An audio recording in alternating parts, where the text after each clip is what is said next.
Hello, my name is Carmen. I'm a Twitch VTuber and I'm also a book lover. I read horror and dark fiction.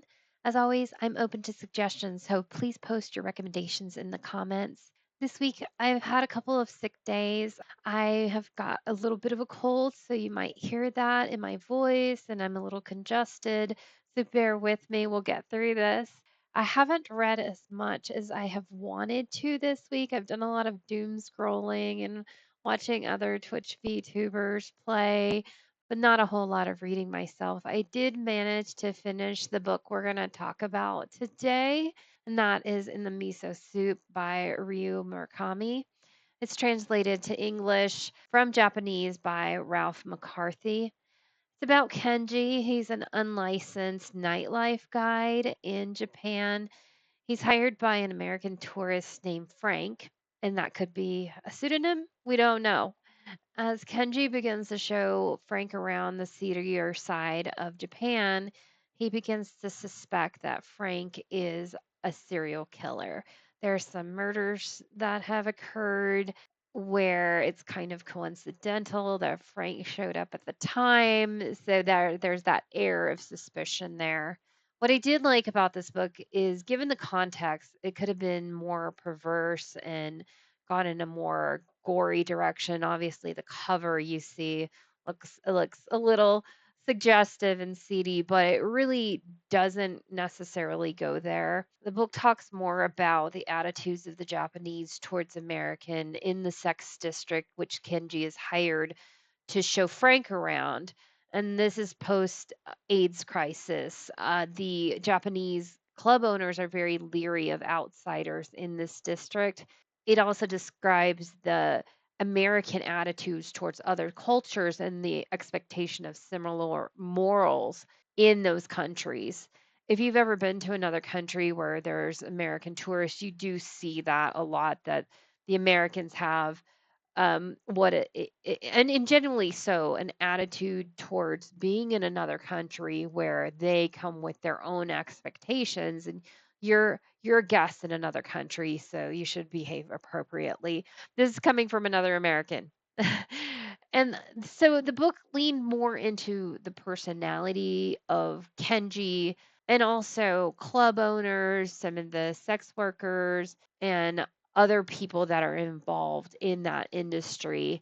What brought these workers to the night scene in Japan? Some of them were immigrants, poor immigrants that are trying to support families. Some are residents of Japan. They come from privileged families. So he's asking the questions of what brought them to this seedier side of Japan. Kenji also observed some of the commonality of the workers here, the epidemic of loneliness, and that that's very much a timeless theme here, even today, very much today. But we do see ourselves now connected more than ever through social media, through other outlets, but people are still more lonely than ever. And this took me down a little rabbit hole on the internet. So I read in 2023, the Surgeon General declared loneliness an epidemic. I'll have a link to that article in the description.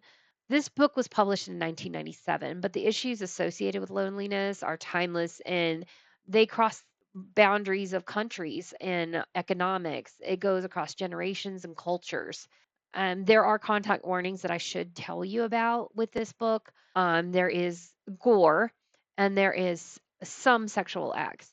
The book isn't chock full of it. I should let you know that the even though this book does make some disturbing book list, it isn't chock full of the gore and it's not chock full of sex. So I have read some comments by other people that were expecting that in this book, but it isn't. It's more about the relationship between Frank and Kenji, and Frank's giving a lot of his background. So it's not completely full of sex and gore, but it is mentioned in the book. That's my content warning for you. So I would definitely recommend this book to anyone that is comfortable knowing that there is some gore and sex in this book. It is a short read, just over 200 pages. The edition that I had 217 pages. is psychological, it's creepy. It talks about loneliness and some of the issues that are still very much prevalent today. I would give this about 4 stars. It did have some spots where it rambled on a bit, just like me, but that's okay. It is a great story to start my spooky season. So, thank you so much for watching my review of In the Miso Soup. I have a lot of books on my TBR list for this spooky season, including advanced reader copy from HarperCollins. And I did win a Goodreads book giveaway. This is the very first time. I also have an unboxing coming up. It should be getting here today, and I would like to film that unboxing. That is from a book from Ivory Chapters. I have no idea what they're going to be sending me, but it is going to be a horror book. So if you would like to be notified of my future videos, please hit that like and subscribe button. Until then, I hope you have a great day. Bye.